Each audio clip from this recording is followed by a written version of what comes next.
Bonjour, aujourd'hui nous allons traiter la question suivante. Un chrétien peut-il être polygame? C'est-à-dire, peut-il avoir plusieurs femmes? Alors, vous savez que dans l'Ancien Testament, il y a beaucoup de personnages qui ont eu plusieurs femmes. Je citerai par exemple David, qui a eu plusieurs femmes, mais il y a aussi Salomon qui a eu le nombre record de 300 reines et de 700 concubines, et bien d'autres. Et que Dieu a eu même à légiférer sur cette question. Alors, ce qui nous donnerait à penser que tous les chrétiens aujourd'hui pourraient aussi avoir plusieurs femmes. Est-ce que Jésus a dit quelque chose dessus? Est-ce que Dieu a eu à dire quelque chose de bien précis là-dessus? Est-ce qu'il a eu à donner une opinion là-dessus? Eh bien, oui, Dieu a eu à donner sa pensée, son opinion sur la question de la polygamie. C'est dans le livre de Malachie, et vous savez que le prophète Malachie vient pour réordonner les choses, c'est-à-dire Israël, quoique servant Dieu, a acquis des mauvaises habitudes. Et donc Malachie vient pour expliquer pourquoi est-ce que Dieu n'est pas d'accord avec eux. Les gens apportent la dîme, par exemple, mais ils n'ont pas les bénédictions en retour. Et donc Malachie vient pour dire, mais oui, vous donnez la dîme, vous ne vous donnez pas comme il faut, ainsi de suite. Donc Malachie apporte des paroles de rétablissement. Alors là-dedans, il a aussi parlé des questions de la polygamie. Mais nous allons lire ensemble pour bien comprendre cela. Alors, nous allons tout de suite dans Malachie, le chapitre 2 et du verset 13 à 15. Je lis pour vous au nom du Seigneur Jésus-Christ. C'est l'Éternel notre Dieu qui parle. Voici encore ce que vous faites. Vous couvrez de larmes l'autel de l'Éternel, de pleurs et de gémissements, en sorte qu'il n'a plus égard aux offrandes et qu'il ne peut rien agréer de vos mains. Et vous dites, pourquoi? Parce que l'Éternel a été témoin entre toi et la femme de ta jeunesse à laquelle tu es infidèle, bien qu'elle soit ta compagne et la femme de ton alliance. Nul n'a fait cela avec un reste de bon sens. Un seul l'a fait. Et pourquoi? Parce qu'il cherchait la postérité que Dieu lui avait promise. Prenez donc garde à votre esprit et qu'aucun ne soit infidèle à la femme de sa jeunesse. Voilà. Ici, c'est vrai, on parle d'infidélité. Mais attention, le verset 16 qui suit nous dit ceci, car je hais la répudiation. Mais vous comprenez que je me sois arrêté au verset 15 parce que le traité ici, et ce qui nous intéresse, c'est la question de l'infidélité. Ensuite, il y a aussi la question de la répudiation. Nous allons nous arrêter sur la question de l'infidélité. Alors, vous allez me dire, mais quel est le rapport entre l'infidélité, tout ce qu'on vient de lire, et la polygamie? Eh bien, c'est simple. Nous allons aller voir la référence, nous allons nous remémorer les références dont l'Éternel, notre Dieu, parle. Il parle de quelqu'un qui a fait cela avec un reste de bon sens. Et vous savez, c'est qui? C'est Abraham. C'est Abraham qui cherchait la postérité que Dieu lui avait promise. Alors, je vous rappelle l'histoire. Dieu promet à Abraham de lui donner une grande postérité qui va se multiplier et qui sera très grande comme le sable de la mer. Alors, Abraham est vieux et sa femme, Sarai, à cette époque, est stérile.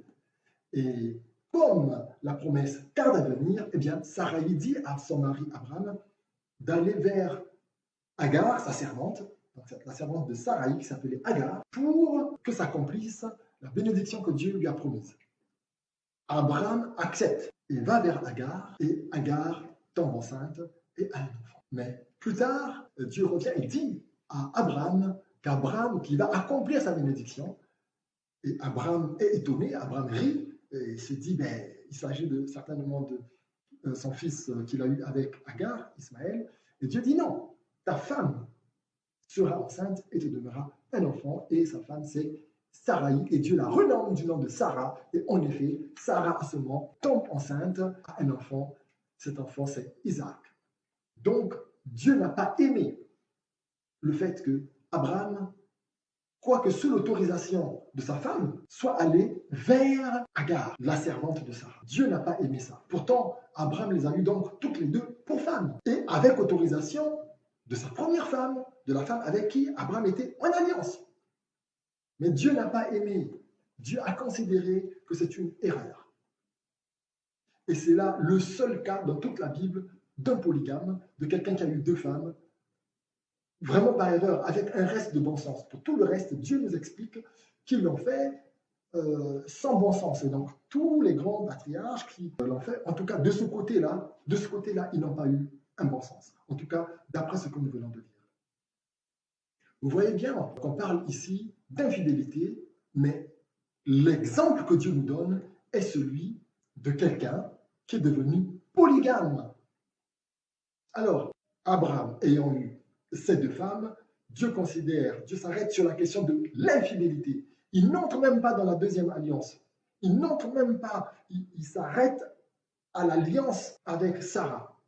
Il ne peut donc pas, il n'y a même pas à citer, il n'y a même pas lieu de citer une deuxième alliance. Tout ce qu'Abraham fait après, c'est une infidélité à l'égard de Sarah. Conséquence, la polygamie peut être définie comme l'établissement de l'infidélité dans un foyer à travers une ou des représentantes permanentes. C'est-à-dire, les représentants, c'est les femmes qui viennent après celles avec qui on est en alliance, celles à qui on doit fidélité. Voilà la polygamie. Alors, de la légalité de la polygamie, telle que nous avons entendu, nous comprenons alors que la polygamie n'a jamais été une bonne chose et que Dieu a légiféré à cause de la dureté de cœur des hommes de l'époque.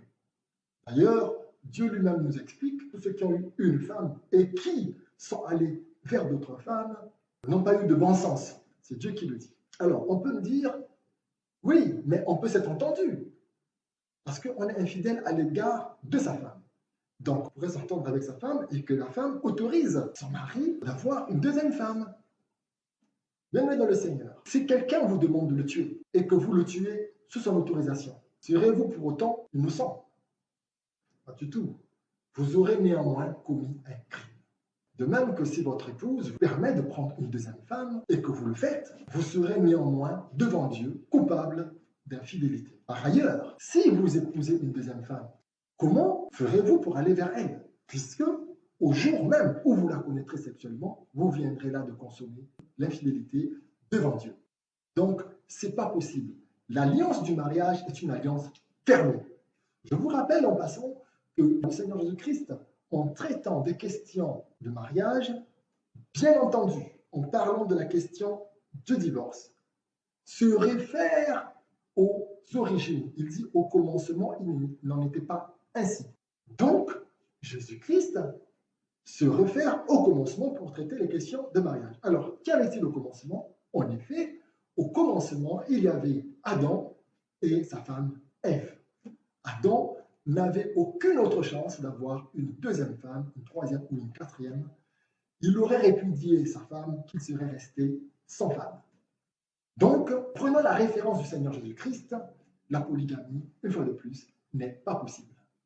Toujours voulant légitimer la polygamie, certains nous disent que la nature nous enseignerait à être polygame, en ce sens que la nature démontrerait que pour un homme, il faut plusieurs femmes. Bien-aimés dans le Seigneur, là encore, il s'agit d'une erreur voulue par les défenseurs de la question de la polygamie. Jugez-en vous-même. La nature a été rendue pécheresse par nous. Aujourd'hui, elle est donc mauvais professeur, mauvais conseiller. Regardez de par vous-même. La nature n'enseigne même pas la polygamie telle comprise par les défenseurs de la polygamie. La nature enseigne pire. Elle enseigne l'impudicité. La nature est impudique. Voilà pour ceux qui parlent de la nature. Cependant, la nature, selon Dieu, elle, celle-là, enseigne la monogamie. Au commencement, Dieu les fit mâle et femelle. Vous me direz, oui, c'était le commencement, après ils se sont multipliés. Oui, après les animaux se sont multipliés. Mais qu'est-ce qui se passe lors du déluge? Dieu fait venir à l'arche de Noé tous les animaux de la terre par deux, un mâle et sa femelle. Il est écrit que pour les animaux purs, Dieu fait venir 7 couples. 7.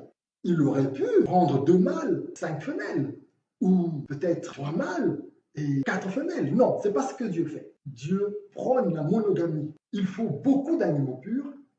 Il les prend, un mâle et une femelle, fois 7. Donc, selon Dieu, même la nature est monogame. Alors, quelles sont généralement les causes de la polygamie? Bien sûr, il y en a plusieurs. Il peut avoir des causes politiques. Vous voyez bien qu'il s'agit là de la gloire des hommes. Il y a aussi des causes familiales. Il s'agit une fois de plus de la gloire des hommes. Il s'agit de satisfaire des hommes. Si vous allez prendre une deuxième épouse parce que votre épouse est stérile, là, une fois de plus, il s'agit de votre gloire. Ça peut être aussi parce que vos envies sexuelles sont débordantes. Là, une fois de plus, où est la gloire de Dieu? Lorsque ces envies sexuelles sont débordantes, eh bien, on est impudique dans l'esprit. On traîne le démon de l'impudicité. Le polygame, à ce moment-là, cherche un moyen légal, chrétien, biblique, pour adopter son démon et le nourrir. Mais il ne cherche pas à s'en débarrasser. Là aussi, c'est la gloire de l'homme, une fois de plus, et même des démons. Voilà pour les causes de la polygamie. Mais il y a autre chose. Dans toute la Bible, on ne recense aucun cas de polygamie réussi. Le père des polygames, c'est Lémec, qui est également le père de ceux qui versent le sang pour en tirer profit. Probablement, Lémec a eu un problème de sécurité. Il a réfléchi charnellement et a pensé que si Caïn a été protégé par Dieu alors qu'il avait tué son frère, eh bien que lui aussi, s'il tue 2 personnes, eh bien il sera protégé par Dieu, non plus 7 fois, mais 77 fois. Il a pensé comme ça et il a versé le sang. Vous voyez qu'il s'agit là bien d'un problème de bon sens.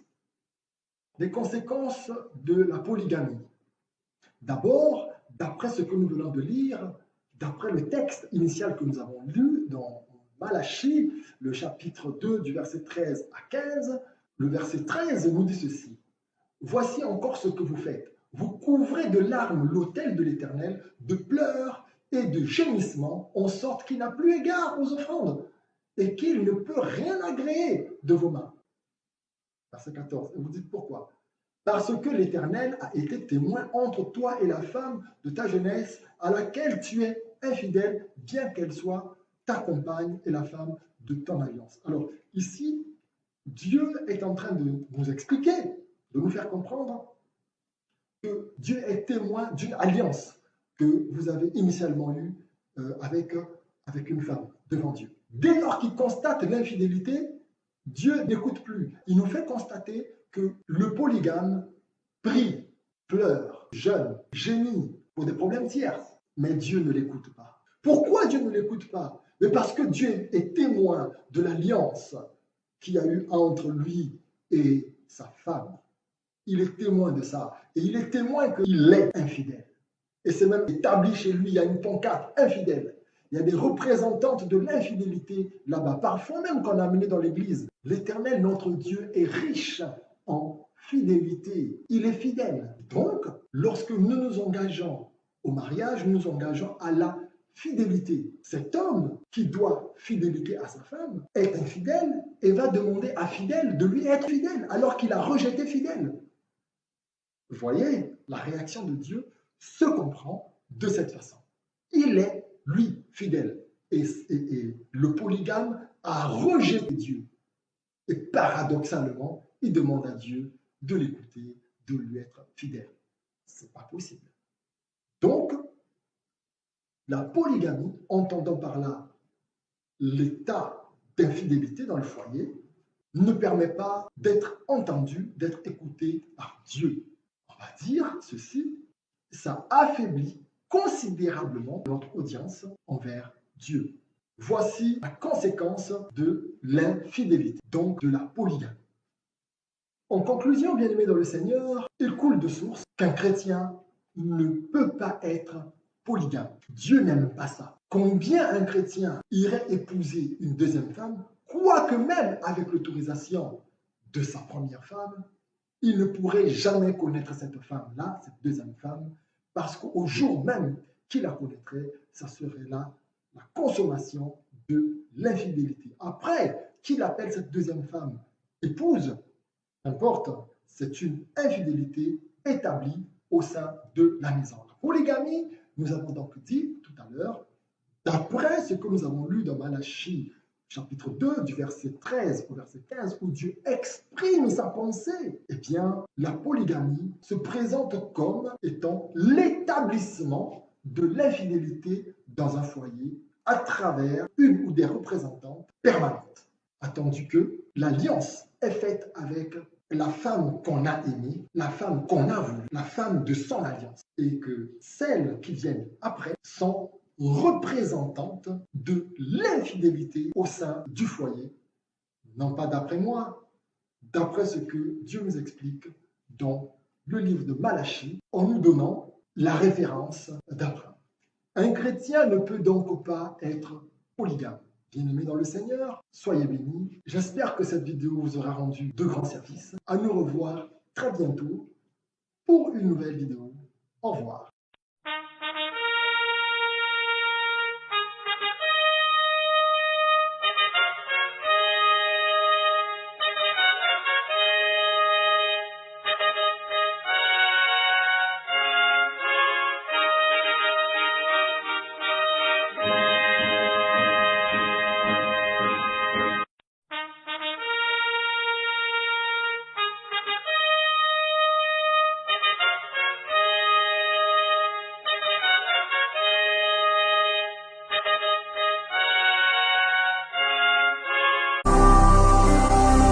Jésus-Christ TV,